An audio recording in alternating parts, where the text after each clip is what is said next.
I'm scared people won't accept me as me. I don't want to lose my friends when I go to college.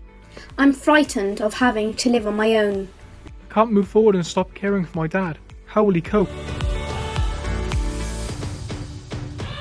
Cardiff Council and partners want all young people in Cardiff to feel safe and be safe. So we're working with teenagers across the city to put this plan into action.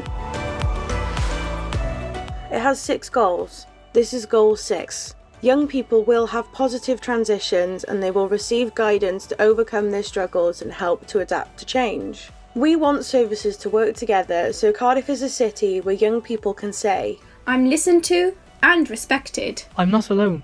I have people I can talk to. I know how to spot risks, live on my own, and stay safe. My dad has support. I can still be involved in decisions and enjoy my future.